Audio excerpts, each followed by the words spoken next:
it is a military history. So I'm going to be talking about military history in this relation. So the name of the book is Line Attila, the Amphibious Campaign for Cyprus. I hope to go back to Antalya this coming summer to teach in the Department of International Relations, subject to the COVID outbreak. All right, next slide.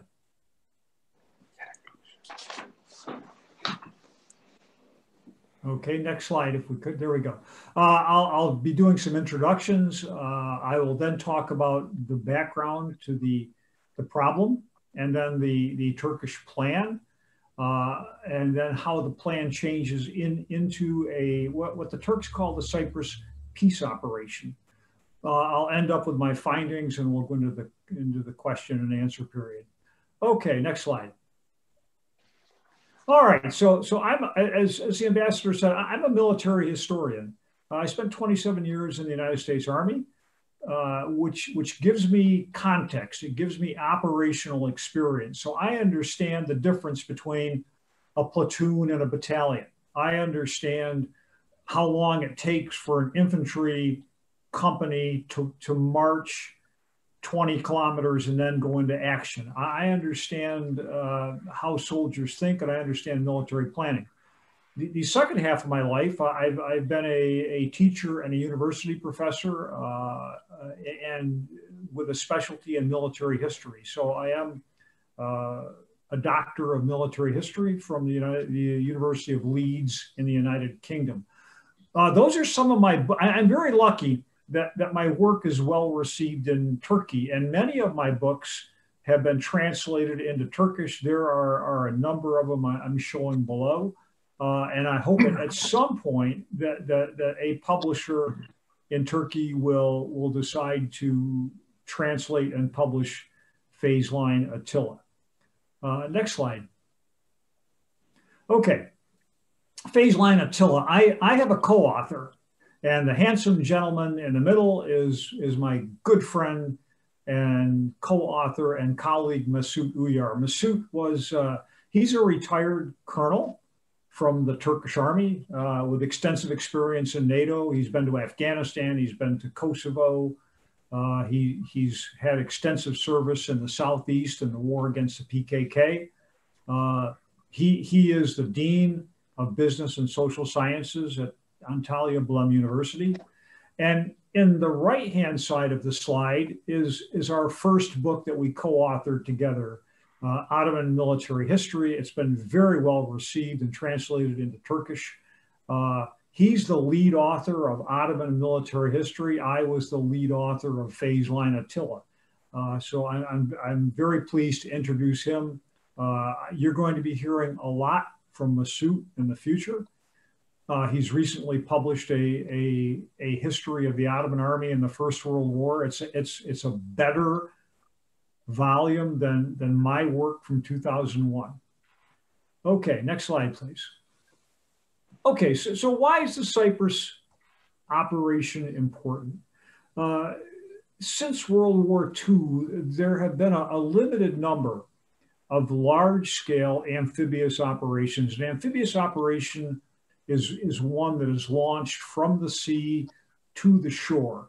I got very interested in this because I taught for 8 years at the Marine Corps University in Quantico, Virginia. The United States Marine Corps, Deniz Piyade in Turkish, are our capability experts in amphibious operations.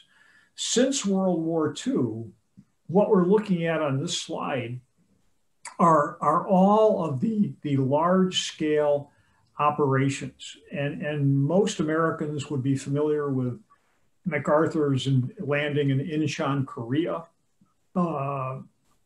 British viewers would be familiar with the Operation Corporate, the seizure of the Falklands. And the Turkish viewers would be familiar with the amphibious invasion of Cyprus. Of these, the only one that was 100% successful is the Turkish operation. It's the largest, it's the most successful, and it's the most well-planned. Why is this important? Because if we study current operations, you would want to study the most successful operation. And this reflects success. So it is important not only for military historians today, but it's also important for military planners and professionals who are interested in conducting similar operations. Next slide, please. Okay, Americans don't know much about this. There's never been, as the ambassador mentioned, a book, and our book is the first one that's a comprehensive study in English. The Americans that do know about this labor under many, many erroneous ways of thinking. There's a mythology about this in my country, in the Western world. The first is it was called Operation Attila. No, it was the Cyprus Peace Operation. Attila is the name of a phase line or a line drawn across the island, which was the end state. It's thought that it was an easy and without risk operation, that the Turks couldn't lose, that this was a what we call in English a slam dunk, that the Turks were always going to win this. Many people in my country think that this was an attempt by the Republic of Turkey to permanently occupy the island, to seize and hold half or a third of the island as a long-term permanent occupation. And finally, that the Turks were lucky, that somehow the Turks just blundered into this and with a lot of luck persevered. None of these myths in the West or in the United States are accurate. They are all wrong. Next slide, please. So luck. Dave Petraeus, most of you are familiar with him. I was fortunate enough to work for him in Iraq in 2003. One of my favorite quotes is, luck is the intersection of preparation and opportunity. Petraeus would talk about luck. He said, luck really doesn't exist. When you talk about good luck, most of the time, what that means is that you have prepared yourself physically, intellectually, educationally, that you are ready for something to happen, and a moment of opportunity may come your way or may not. And if it does, then you are ready to act. And this is one of the reasons that Petraeus was so successful in the United States Army. The Turks were similarly lucky, if you will. They had prepared for 5 or 6 years, 10 years really, for this operation. And when the moment of opportunity existed, they acted quickly. Next slide, please. The problem in Cyprus, as the Turkish viewers know, and as the Northern Cypriot viewers know, is the demographics favored the Greek Cypriots. There were and still are approximately 80% of the inhabitants of Cyprus are Greek Cypriots. About 20% are Turkish Cypriots. That's Archbishop Markarios and Colonel Grivas in the lower left hand. They are Greek Cypriots. The Turkish 20% were forced into enclaves, which we see in the map. These are little isolated communities of Turkish Cypriots that were forced into, not quite by ethnic cleansing, but certainly something similar. So as we leave World War II and go into the 1950s and 60s, there's enormous problems in Cyprus, approaching a civil war, and the United Nations is active, and the British are active. And it's a hot spot in the same way that Bosnia was in '95, in the same way that maybe even some places in Southeast Asia are today. Next slide. It changes in 1960.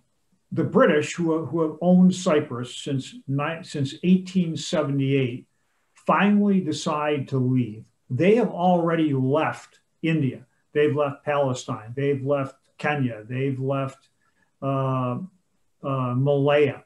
And Cyprus is one of their last colonial holdings. And in 1960, they decide to leave, and they coordinate it with the Greeks and the Turks. There are 3 separate treaties in 1960 that are relevant. The first one allows the United Kingdom to maintain bases. There are 2 British air bases remaining on Cyprus to this day because of this treaty. The second treaty allows Greece and Turkey to maintain permanent military forces. Greece has about a 1,000-man regiment, and Turkey has a 600-man regiment on Cyprus in 1960, regular soldiers. The one that's most important and relevant to this discussion is the Treaty of Guarantee. All 3 of the signatories, the United Kingdom, Greece, and Turkey, signed a treaty that guaranteed they would secure or ensure the independence and territorial integrity of the new Cyprus Republic.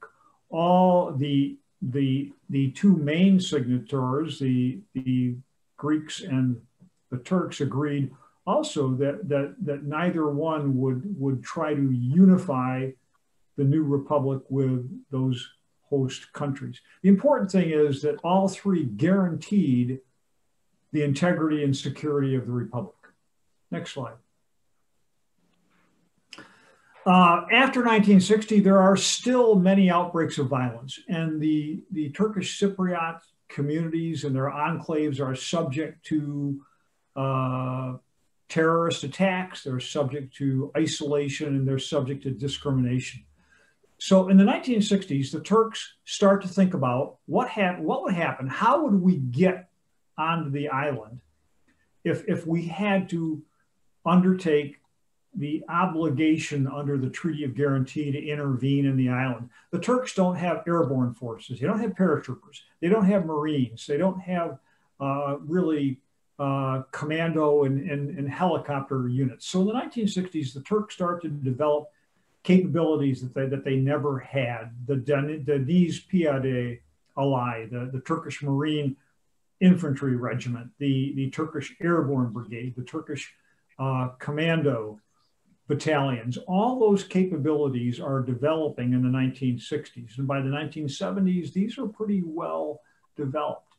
They start formal planning. The Army planners, the joint planners, start in March of 1970 to think about if we had to intervene, how do we do it? And they write a plan called Yıldız 70 or Star 70. And I'll show some maps in just a minute. That plan imagines an amphibious attack on the east side of the island, the best beaches. And the plan is compromised. Unfortunately, a Turkish officer compromises the plan, puts it into the hands of the Greeks. And that means that the plan has to be rewritten. So in 1971, Turkish planners go back to the planning room and they start to think about a different way of approaching an amphibious attack, amphibious assault on Cyprus. And the first version, Atma 1, comes out. By 1973, they are on their 4th version, Yıldız Atma 4. So this is the base plan plus 4 updates or upgrades of the plan that change fundamentally how the Turkish armed forces will intervene in the island if they have to intervene. There's a supplementary plan called Bozkurt 40 or Bozkurt 70 or Grey Wolf 70, which tasks the Turkish Cypriot enclaves, the TMT, self-defense organizations to try to barricade, fortify, and hold out and defend their enclaves, not only to defend themselves, but also to tie up the Greek Cypriot National Guard to the maximum extent possible. Okay, next slide, please. So when planners sit down to plan a military operation, they pull out the maps and they do what they call the intelligence preparation of the battlefield, which involves terrain analysis. What are the roads like? What are the the mountains like? What's the weather like? If we had to do this, would we rather do it in the summer than the winter? All that terrain analysis is going on. For an amphibious operation, the first thing we look at are the beaches. Are the beaches wide enough to accommodate the landing ships? Is the water, as it approaches the beach, deep enough so the ships can get close to the beach? And the Turkish planners arrive at what you see in front of you. There are 10 suitable beaches. Some are bigger than others. These are the Greek names. Kyrenia, as you know, is called Girne by the Turks. Nicosia is called Lefkosia. Famagusta is called Gazi Magosa. So the best beaches, when they're done with the terrain analysis, are beaches. There are two or three beaches. Number 10 shows those beaches. It's protected. It's on the east side of the island. It's away from any Greek opposition. The beaches are wide and broad. So those are the best beaches. And here's a supplementary fact. Next slide. Next slide. Next slide. Next slide. Okay, these are the mountains in Cyprus. So when you plug those into the terrain analysis, you'll see that the number 10 beaches become even more significant because they don't have the mountain ranges behind them. If you land at beach 6, for example, you got some problems with the mountains. If you land at beach 5, you've got some problems with the mountains. Those mountains are called by the Greek Cypriots the Pendaklios Mountains. They're called by the Turkish Cypriots the Beş Parmak, the 5 fingers. So that is a significant obstacle and significant planning parameter that affects the Turkish plan. Next slide. This is Yıldız 70, and you can see that beach 10 is where the major effort would be made. Forces would land. Paratroops would drop somewhere between Famagusta and Nicosia, and the attacking forces would proceed somewhere around past Nicosia to what was called Attila Hat, the phase line Attila. That's the end. How do you know when you won a war? There are a couple different ways. One, you can say we're going to conquer the entire country. Another way is to say we're going to establish an end state. What we've seen in Nagorno-Karabakh, for example, back in October, the Azerbaijani army had an end state, and it wasn't to completely occupy the entire province of Nagorno-Karabakh. Apparently, it was to advance in certain sections of the occupied territory, and then to stop and hope that the politicians could arrive at a solution, which they did. In the case of Cyprus, they didn't intend to take the entire island. They deliberately decided to stop at a certain point. This phase line Attila is a little different than where they finally stopped in 1974. Okay, next slide. Now that plan was compromised. So the Greek Cypriots, the Greeks knew about that plan. So Yıldız Atma 1 and finally Yıldız Atma 4 changes the plan, and they decide to invade on the beaches north of the Pendaklios or the Beş Parmak. This is a very, very, very high risk plan, because if you don't make your way through the mountains, if you can't get through the mountains, everything fails. So this is a high risk plan, and it's not easy to execute, as we'll see as we go through the remainder of the slides. So in this plan, the Turkish Airborne Brigade, the paratroopers, would drop on the south side of the mountains. The Turkish commandos would be brought in by helicopter on the south side of the mountains. And the Deniz Piyade, the Turkish Marines, would land on the north side of the mountains. So this intentionally divides the Turkish forces. A very, very risky operation. Next slide. The Turks have been planning for 14 years and informal planning for 4 years by the time the coup d'etat happens on the 15th of July, 1974.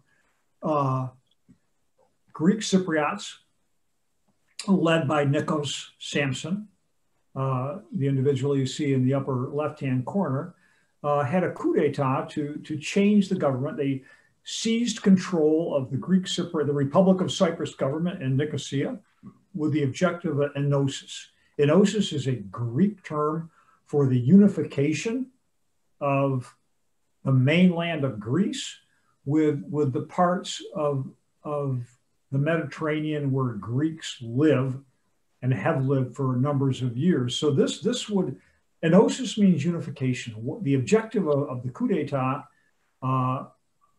as the Turks thought it at the time, and which I think was probably true, was the Greek Cypriots on the island would seize the government and then ask the Republic of Greece to become a Greek province. So this is a problem because that violates the 1960 treaty. The 1960 treaty guaranteed that this would never happen. This happened, this coup d'etat, and it's relatively bloodless. There's not much that the Republic of Cyprus government can do. They basically turn everything over, including command of the Cyprus National Guard, which is the Republic of Cyprus's regular army. So on 15 July, not only does Samson take control of the government of the island, but he also takes control of the Cyprus National Guard. Next slide. The Cyprus National Guard has two parts, like most armies today. It has an active part of regular soldiers, and then it has a reserve component of former soldiers who are in reserve units that can be called up to active duty when the Guard mobilizes. The Cyprus National Guard is not particularly well trained. It's not particularly well equipped. It has old Soviet T-34 tanks. It has old British scout cars. It has old Soviet BR-152 personnel carriers. So it has equipment, but most of the equipment dates back to World War II. By 1974, we're looking at equipment that's 24 years old. Now, keep in mind, the Israelis are using 24-year-old tanks in the 1973 war, in addition to modern equipment. So the fact you have old equipment in and of itself doesn't mean you can't fight and fight hard. Next slide. This is a Greek Cypriot T-34-85 tank. It's the main Soviet tank from the Second World War. This is a Yugoslav variant. It's been upgunned to an 85 millimeter cannon in the turret. There's a battalion of these. There are 35, 36 of these on the island. Armor is very important to modern armies. And these are on the island. That's a Greek Cypriot soldier, of course, on the turret. Next slide. The Greek Cypriot National Guard has a lot of artillery. They have a lot of long-range Soviet 100 millimeter guns, as we see on the left. They have a lot of British 25-pounder on the upper right. They have 6-pounder anti-tank guns. These are also older systems, but they've got a lot of them. And artillery, properly positioned, can be a game changer in any battle that's fought by armies. So overall, the Cypriot National Guard, what can we say about it? It doesn't have modern equipment, but it does have quite a lot of older equipment that if it's properly positioned, if it's properly utilized, can be very important in repelling any engagement. The The soldiers are conscripts, they're draftees. They aren't particularly well trained, and neither are the officers staff trained like the Turks. Next slide, please. Okay, there's a lot of information on this slide. What would I point out?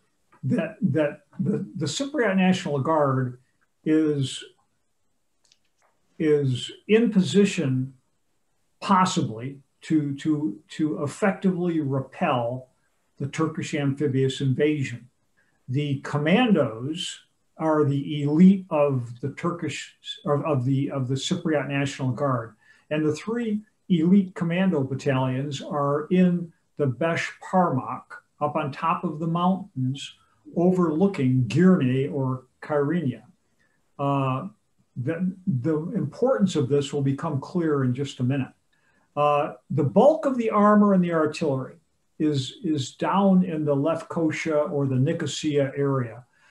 There is a small Turkish regiment, regular army regiment in Ganeli or Kianeli. That's the blue circle. So there are some Turkish regular soldiers in Ganeli. They don't have artillery, they don't have tanks, they have machine guns and some light anti-tank weapons, but that's it.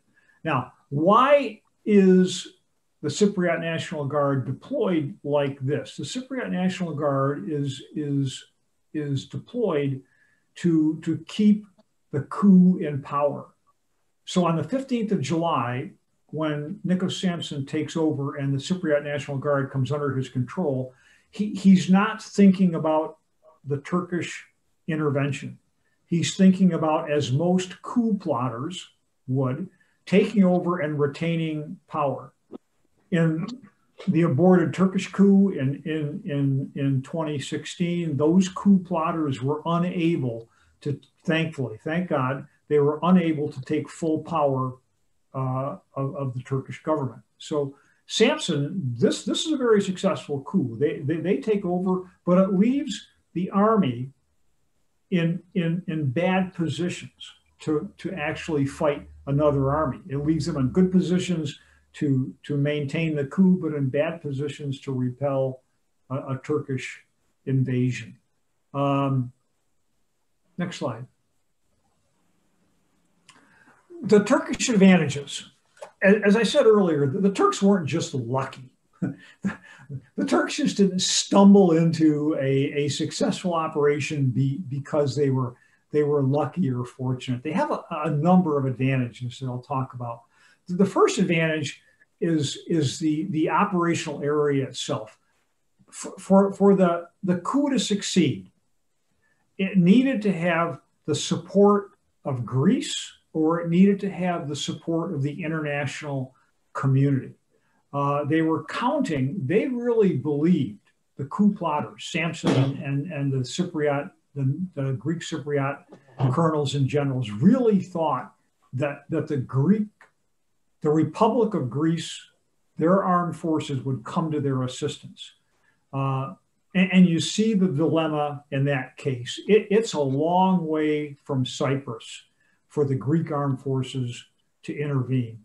So as the Republic of Greece government, as the Greek government thinks about this after the 20th of July, should we intervene? There are a couple false starts where they start to send the Greek Navy towards Cyprus, where they actually land some Greek commandos at Lefkoşa Airport. But they never can fully intervene simply because this is at the edge of their capability. If you're in a fighter plane leaving from Rhodes or Crete, by the time you arrive over the island of Cyprus, you're literally out of fuel. The Turkish forces, on the other hand, are right next door. Komşu, they're neighbors. The Turkish forces are right there. So this is a huge advantage, this positional advantage for the Turks. Next slide. The Turks have put the bulk of their aircraft into the operation, and the Turkish Air Force dedicates something like 80, 90% of its total airplanes to this operation. This guarantees them air supremacy. If I went back to that first slide on amphibious operations, all of the amphibious operations that we saw in that first slide have air supremacy over Korea, over the Falkland Islands, over Egypt, over Grenada. So you cannot execute an amphibious operation unless you have air supremacy. You have to be able to control the air. The Turks have control of the air. They have wonderful fighter bombers. Those are on the top two slides, American F-100s, Super Sabres. The Turks have about 100 of these. They are a time-proven aircraft for ground attack. The Turks have enough transport to drop paratroopers. So this is a key advantage that the Turks have going into the operation. Next slide. Similarly, they have command of the sea. The Turks don't have a large navy, but they have enough of a navy to command the sea and the narrow strip of ocean between the Turkish mainland and the northern coast of Cyprus. So the second requirement, an obvious requirement, unless you have command of the sea, unless you have ships, you can't execute an amphibious operation. The Turks have built landing ships. Before 1960, they didn't have purpose-built landing ships. They buy them, they build them. So by 1974, they have enough landing ships to bring Turkish Marines to the shore. Next slide. This is the most important advantage they have. They have great commanders. They have fully trained staff. They have Kurmay Subay. They have the elite general staff officers who are fully trained in the staff and war college. They've been integrated with NATO staffs. They have at the sharp end of the spear, their elite forces, the commandos, the paratroopers, the Deniz Piyade, the Turkish Marines. These are first-rate soldiers and Marines. They're well-trained. The Greek Cypriots cannot compete professionally with either the Turkish staffs, the Turkish commanders, the Turkish soldiers. They have an incredible advantage. And this is the main advantage that the Turkish armed forces bring to the invasion. Next slide. They concentrate the forces. The fourth version of the plan has brought the entire commando brigade to Ovacik airfield near Silivke. It's brought the 4 paratroop battalions in the brigade to Erkolet airfield near Kayseri. It has brought the Marines and the army forces to the port of Mersin. So the Turks have concentrated their forces in the southeast corner.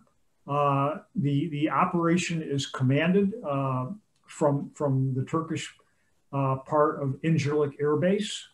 The Second Army commander is the major component commander, and the tactical commander, the man who's going to run the operation, is the 6th Corps commander, and he's also at İncirlik Air Base. Next slide. Okay. How do you overcome that mountain chain? This is a real problem, and here's the dilemma that the Turks have to overcome first. Lift is a phrase that means how many paratroopers how many planes do you have? How many paratroopers can you drop at one time? How many helicopters do you have? How many battalions of commandos can you put in helicopters at any one time? How many landing ships do you have so that your Marines can land? So lift, what can they do at one moment? The Turks have altogether about 30 battalions committed to this endeavor. But at any one time, they can only drop 2 battalions of paratroops. They can only land 1 battalion with helicopters, and they can only put 2 battalions across the beach in landing ships. So this is a constraint. This is a limitation. They can't send all 30-some battalions at one time. They can only do this sequentially. So at any one time, they can only bring in 5 battalions at a time. Next slide. Okay, getting back to the plan. This is an important concept. What do the Turks have to do? And it deals with key terrain. Key terrain is a terrain feature, a geographical feature whose seizure and retention is mandatory for the operation to succeed. What do the Turks have to control to make this operation succeed? If they don't control it, everything fails. Next slide. That's it. There's a pass. There's one road that goes from Girne or Kyrenia through the Beshparmak, through the Pendaklios Mountains, over into the flatlands and down to Lefkosia or the interior of the island.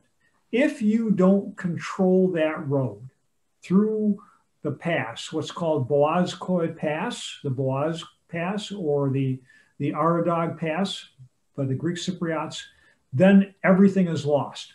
That's why the Turkish command understands, or that's how the Turkish command understands the importance of this terrain. The Greek Cypriots are not immune. They are not unaware of this. So they put their best infantry up in those mountains. These are rugged mountains. We'll see some pictures in a minute. So the elite of the Greek Cypriot forces is already up on top of those mountains at those key locations to try to prevent any Turkish force from seizing those. So that's what we call the key terrain. Next slide. Okay, this is a little busy, but this is where those 5 battalions will go. On the 20th of July, now this is only 5 days. Think about this. The coup is on the 15th of July. On the 20th of July, the Turks are moving. So the Turkish General Staff, the Turkish government has decided in a very, very, very short time window to execute Operation Yıldız Atma 4. So in 5 days, the Turks are now landing in the island as we see here. The first 2 landings are paratroop battalions that land from the air. They parachute onto the island into 2 drop zones. The northern drop zone is at Karini Airfield, just south of the mountains, and the second is down by Menderes, down by Lefkosia, and those 2 paratroop battalions land early in the morning, around 7:10 in the morning. The single battalion of commandos that can come in by helicopter land in the northern drop zone, Karini Airfield, at 8:15 in the morning.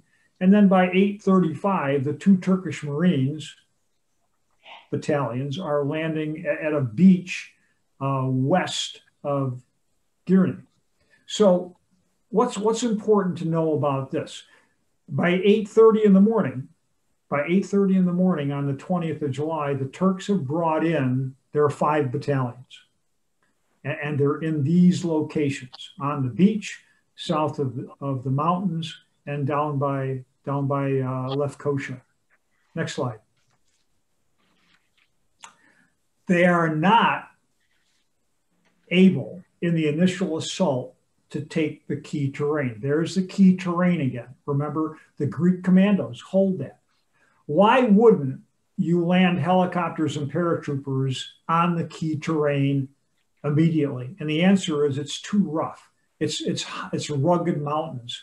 There aren't flat landing areas you can't bring 50 helicopters into any one spot. It's very hard to bring a single helicopter into those mountains.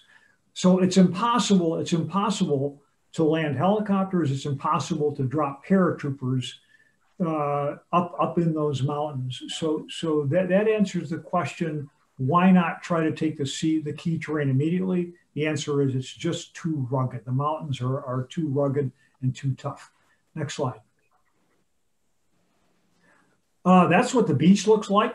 That's a typical amphibious invasion going on in progress. You can see the smoke from the airstrikes in the back. And at a greater distance, you can see those mountains. Those mountains from the beach are about 2 kilometers, 3 kilometers away. And you can see they are very high and very rugged. You can also see the confusion. It's amphibious invasions, and most Americans are familiar with D-Day in Normandy. There's a famous American movie starring Tom Hanks called Saving Private Ryan. That's a very confusing type of operation, and you can see the ships. You know, you got to bring ships in, unload them, bring ships out. Very difficult, very hard to do. The beach is very small. Next slide. That's the beach itself. This is a day or two after the invasion when the Turks have it secured. It's a holiday. Cyprus, it's not northern Cyprus, as you know, is a holiday resort. So they're coming in at a holiday hotel, at a beach where people used to swim and enjoy their vacations.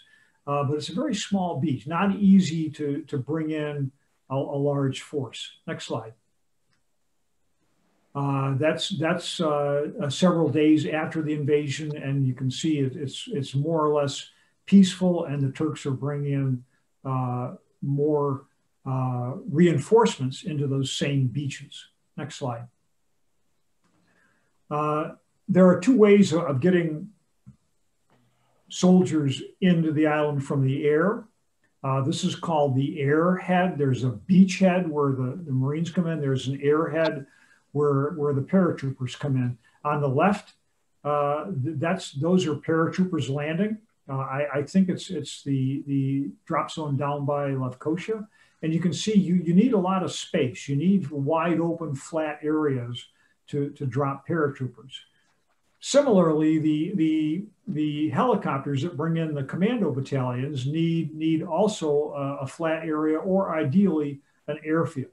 And you can see the helicopters landing at Karini Airfield, and you can see again the mountains in the background. Those are the Pendaklios Mountains. Those are the Beshparmak, and you can see that they are a genuine obstacle separating the airhead from the beachhead. Next slide. So they land by 8:30. The 5 battalions are landed. But by the end of the day, the Turks have brought in the remaining forces. They brought in the 50th Infantry Regiment to reinforce the Turkish Marines, the Deniz Piyade, and the beachhead.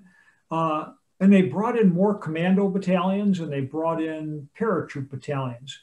And look what's happened. Those commandos, those Turkish commandos and some paratroopers are moving north. So the main effort, the Turkish tactical main effort on 20 July is pushing to the north. They don't have enough forces to secure the enclaves. The Turkish enclaves, the Turkish Cypriots are on their own. They can't be helped because the main effort has to be toward taking the key terrain. So you can see by the end of the day, Turkish commandos and Turkish paratroopers are pushing north into the mountains to try to seize or take the key terrain. They're very widely scattered and they're very vulnerable. If you look at this from a military perspective, boy, there's a lot of holes in the line. There are empty places where there's nobody. So this is a position of vulnerability. If the Turks had been fighting the Germans or the Americans, this is a situation where the Americans or the Germans or the British would have taken immediate advantage to move through those holes, move through those gaps into the rear and destroyed the Turkish attack. But they're not fighting Germans, they're not fighting British or Americans, they're fighting the North Cypriot the Cypriot National Guard, which is not poorly trained. They don't have good commanders. They're not quick to respond. So the enemy, the Cypriot National Guard, is not able to take advantage of this very vulnerable situation. This is a deliberate risk taken by the Turks. They're pretty sure that they can control the situation to the extent where they can succeed in spite of their vulnerabilities. Next slide. The Greek-Turkish, or rather the Greek National Guard, the Cypriot National Guard conducts counterattacks throughout the day, often supported by tanks, often supported by artillery, but they're unsuccessful. They attack the beachhead, they attack the paratroops, they attack the commandos, but all of these counterattacks are unsuccessful because they're just not very well trained to fight. Next slide. By the end of the day of the 21st, so this is the second day of the operation. This is G+1. This is at the end of the day. They have taken. Next slide. I'm sorry. Go back. Yeah, they have taken the key terrain. By the end of it's taken them 2 days, but at the end of the second day, they have taken the key terrain. So Turkish commandos now control the road and the pass through the Beşparmak. However, the airhead, the southern group of forces, is still separated from the beachhead. So the Turkish Marines, the 50th Infantry Regiment on the beach, they're still not able to fully connect. So this is still vulnerable. The Cypriot National Guard still has an opportunity here to keep them apart, but of course, as we know, they fail. So this is the second day. The third day, go ahead. Turkish Cypriot infantry advancing. This is just an interesting shot of Turkish infantry advancing past. I'm sorry. This is Turkish Army infantry advancing past Greek Cypriot tanks, and it just shows kind of the terrain. It's July. It's those of you that have been to Cyprus in the summertime, boy, it's hot down there. So these guys are not carrying full packs. They're as lightly equipped as they can be. The heat is a factor. Water is a factor. When things catch on fire, they burn. Smoke is a factor in getting out of the beachhead. This is all explained in the book. Next slide. By the third day, so the 20th, 21st, 22nd, this is the end of the third day. This is what military planners call a lodgment.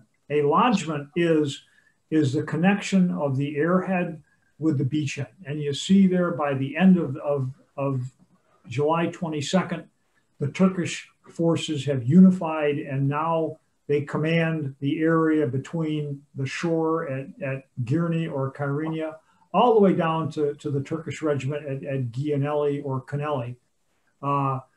This now achieves a tactical purpose. They now negotiate politically a ceasefire through the United Nations with the Greek Cypriots. So there's a pause that occurs after the 22nd of July. It's not really a ceasefire, but it's called that. Next slide.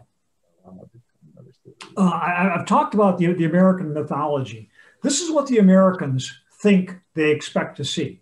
This is what the Pentagon in Washington, as this 2 or 3 days go by, this is what they expected to see. They know about the original plan. They expected to see this, and it didn't happen. Well, interestingly enough, the Americans don't understand anything about this. Next slide. I'm particularly interested in what my own government thinks is happening. This is the chairman of the Joint Chiefs of Staff at a meeting with Henry Kissinger, our Secretary of State, in the tank in the White House on the 22nd of July. General Brown, the chairman of our Joint Chiefs, says, I think history will show that the Turks were rather inept in the whole operation. I think that analysis will show that their whole situation was amateurish. Their air support was ineffective. Henry Kissinger responds, and they didn't even get near anywhere, their paratroopers anywhere near their enclaves. Brown says the whole operation at Famagusta was a debacle. There was no pre-planning or coordination, just a debacle. A debacle is an English word that means a disaster. So the view in Washington, as late as the 22nd of July, is to regard this as a disaster. I mean, the Americans could not have been more wrong. I just throw this out because, you know, the Americans were terribly wrong in 2001 with Afghanistan. The Americans were terribly wrong in 2003 with Saddam Hussein and the invasion of Iraq. The Americans were terribly wrong in 2014 and 15 with what was happening in Syria. And the Americans, again, sadly, were terribly wrong with what happened with the attempted coup in your country in 2016. We often get it wrong, and this was no exception. I'll get off that horse now. Next slide. Okay, here's another way of thinking about key terrain. Another way to think about key terrain is what do you have to make the operation work? Not what would stop it, but what is key terrain that the Turks had to have to make this work? So in a different context, the airfield at Karini and the Kalpazan drop zone, 6 of the 13 Turkish battalions land here. 13 battalions land on that first day, either from the air or with helicopters or by paratroop insertion. 6 of them land here. Those commando battalions that take the key terrain in the pass, they land at that airfield. So I just throw it up because there are really 2 chances for the Greek Cypriots to stop this from being successful. One is to control that key terrain in the mountain chain itself, to control the pass. The second would have been to put troops on that airfield early in the day on the 20th and stop the Turks from landing there. So there are 2 opportunities for the Greek Cypriots to stop this operation, to make it unsuccessful. They missed the boat. They missed both opportunities.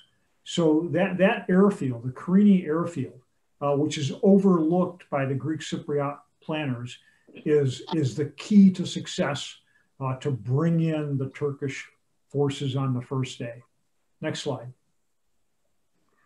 So the Cypriot National Guard makes a number of mistakes. They don't even alert the forces. On the morning of July 20th, the Cypriot National Guard is still in their beds. They're still in their barracks. They aren't even alerted until pretty much the Turks start to land. They don't concentrate. They are all spread out. If we looked at that map of where they were positioned, they aren't concentrated. When they go into action on the 20th, they're focused on capturing the enclaves. They're focused on Famagusta, Gazi Magosa. They're focused on the enclaves at Larnaca. So they're looking at the wrong place. And we've already described they don't hold the key terrain. All those artillery pieces, battalions of artillery are in the wrong place and they're not effective. And lastly, they don't coordinate tactical operations. It's one thing to have tanks and artillery and infantry, and it's another thing to coordinate them tactically, to do what we call combined arms warfare. These Greek Cypriot infantry and tanks and artillery, and instead of coming together like this to attack the Turks, it's kind of like this, where only small forces come together, and the small forces aren't successful. So they never come together quite like that. Next slide. The worst thing that happens to the Turks, that's a Turkish destroyer, the Kocatepe. It is sunk by Turkish Air Force aircraft. This is a fratricide incident. So the Turks accidentally sink their own ship. It happens because the United States has given military assistance to Italy, Greece, Turkey, and Spain, and they've given them all the same ships. So that Turkish destroyer looks exactly like a Greek destroyer. And you can read about this in the book, but the Turkish aircraft, the pilots believe that that's a Greek destroyer they're attacking, sadly, and not a Turkish destroyer. It's the worst mistake the Turkish armed forces make. Next slide. Between the 22nd of July and the early August, the Turkish army keeps advancing. It's not really a ceasefire, it's a pause. So the Turkish army keeps advancing. Next slide. Those are more modern tanks. They bring in armor heavy forces. They bring in the most modern tanks in the Turkish inventory, which at the time are these American M60 A2s. The next slide. Okay, in red, that's the lodgment. That's where the Turks are. But it's not large enough. The area is not large enough to hold all the tanks they need to advance. So between the 23rd of July and the 14th of August, the Turkish armed forces are pushing outward. They're expanding the lodgment by eliminating Cypriot National Guard salients. If you look at Dikamo area there, that's a Cypriot National Guard salient. Artillery in there can launch attacks on Krini Airfield. So over this period, this 2-week period, the Turkish armed forces are expanding their bridgehead. They need the space. They need space to bring in tanks and artillery. They need space to bring in supplies and ammunition and hospitals and food and all the things you need for a large-scale operation. Next slide.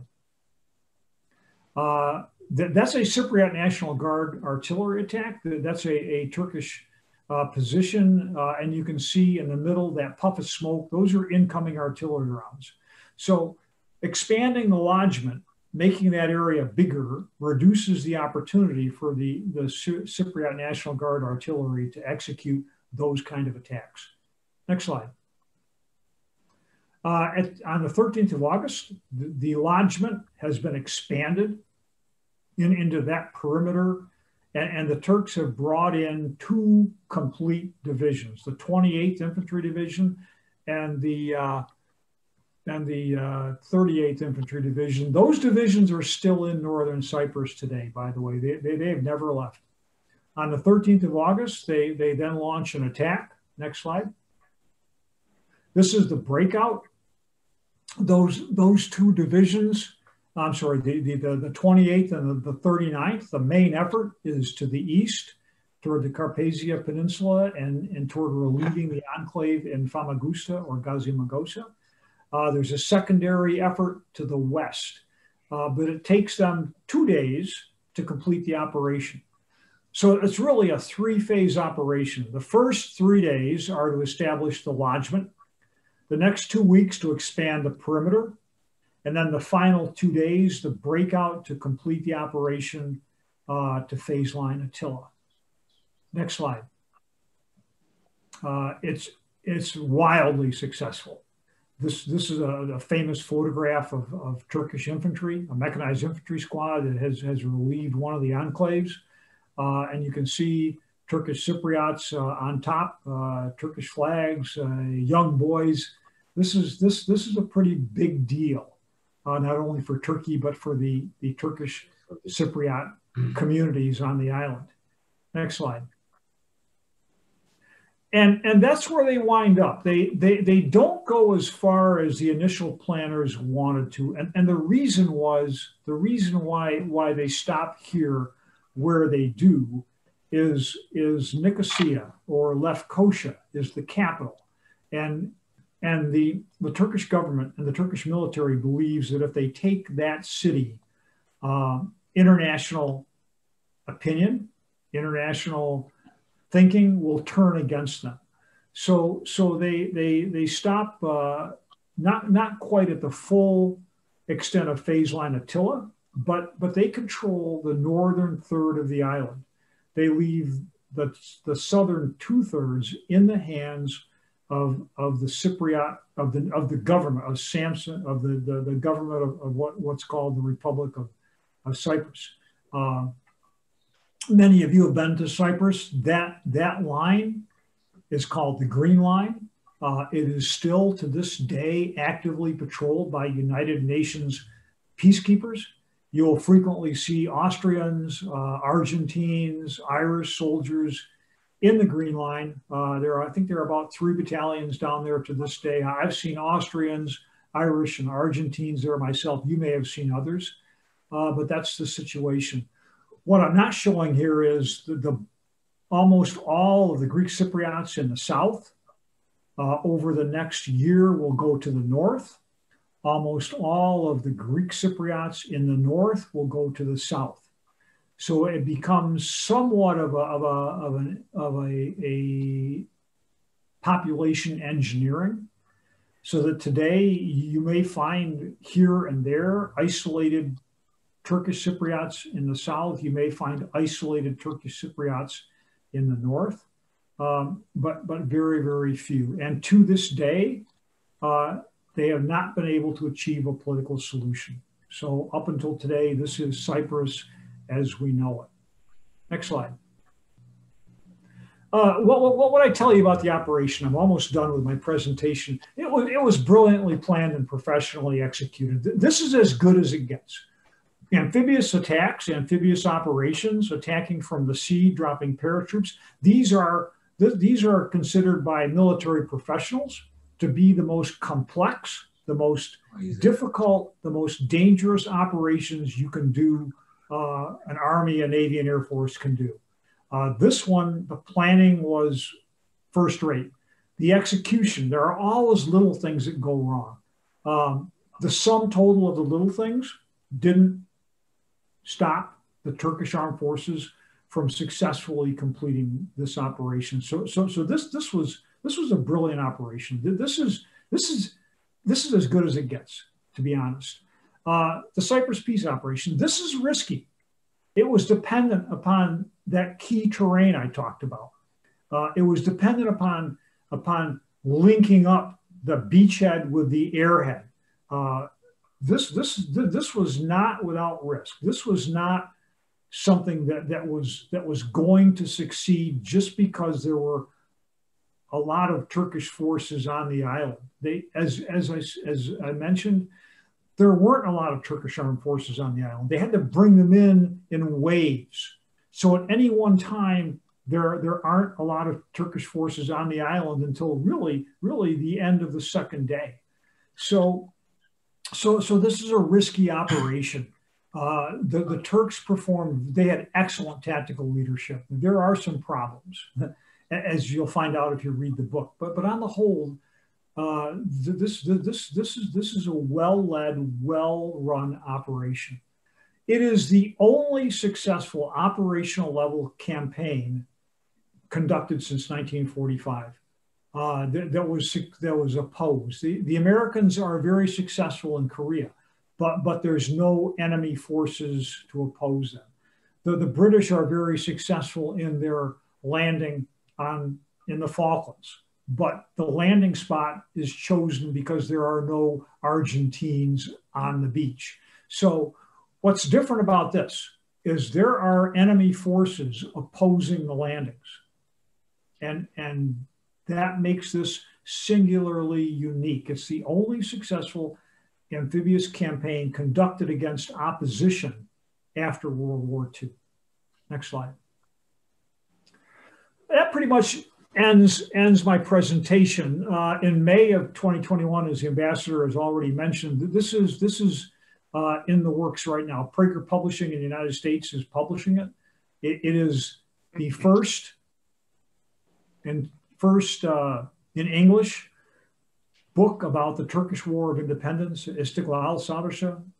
It is about 400 pages long.